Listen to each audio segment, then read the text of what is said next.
Mathieu Chambretti, moniteur d'atelier à l'ESAT Sainte-Marie. Donc je suis là depuis 2014. J'encadre une équipe de 7 travailleurs sur cet ESAT et nous produisons des fleurs et légumes sur une surface à peu près 2000 m². Donc voilà, je vous présente la serre à semis où là nous avons les premiers semis de tomates. Vous avez une autre série de tomates où là on voit 15 jours après le déroulement. Donc on sème les graines dans des petites plaques comme ça, après on les repique une par une dans des godets un peu plus gros et après on verra ensuite l'évolution des tomates dans les autres serres. Nous voici dans la serre roseraie où là du coup on a semé les plants dans la petite serre et donc on les déplace ici. Donc voilà une série, une barquette de petits plants comme ça, voilà. Donc ça c'est facilement un mois et demi après. Donc soit on les laisse en barquette pour plus de facilité, sinon on peut les mettre en plaque de distançage. Donc la plaque de distançage c'est ça, ça permet à la plante de mieux profiter puisqu'il y a beaucoup plus de lumière, il y a un espace entre. Voilà la technique de distançage. Donc un petit point sur la culture ici, donc nous sommes zéro phyto, donc aucun produit phytosanitaire sur aucune de nos cultures et nous utilisons du terreau bio pour tout ce qui est maraîchage, donc tous les produits potagers que vous trouvez ici c'est avec du terreau bio. Alors ici nous nous trouvons au serre tunnel numéro 1.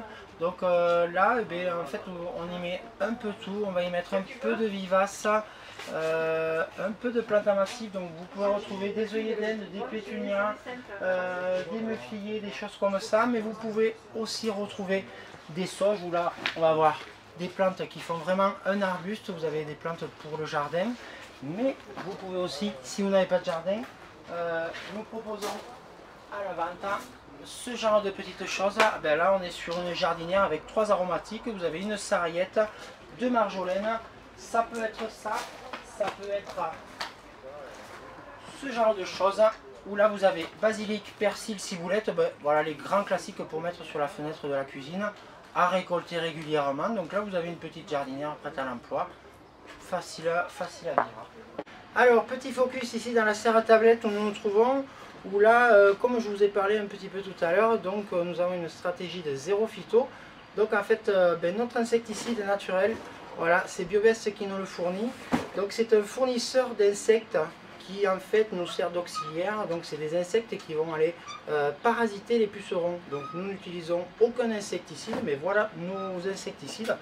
Donc je vais vous montrer un petit peu. Ça c'est voilà, ça c'est vraiment un petit bouteillou que j'ouvre et vous avez une centaine de guêpes en fait. Elles sortent pas toutes en même temps, elles sortent au fur et à mesure de leur naissance. Et donc là en fait j'ai juste le principe, c'est d'ouvrir la petite boîte, de la mettre à proximité des foyers de pucerons probables ou possibles ou alors nécessaires. Et donc du coup vous avez les guêpes qui là vont aller chercher dans la serre pour pondre. Une guêpe peut pondre à peu près 300 œufs. En fait elle peut parasiter 300 pucerons à la naissance. Voilà. Dès qu'elle naît, elle, son but c'est de se reproduire, donc elle va partir chercher des pucerons et donc pondre son œuf dans le puceron et de ce fait du coup tuer les pucerons.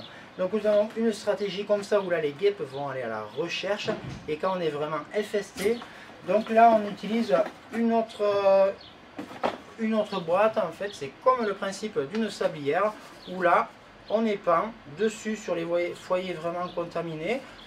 C'est un petit Chrysopa système, là c'est pareil, c'est un petit une genre de guêpe, une chose comme ça, et là c'est la larve qui est vraiment friand et là va manger les pucerons, vraiment les foyers vraiment infectés. On utilise ces petites boîtes qui nous sont vraiment d'un secours important.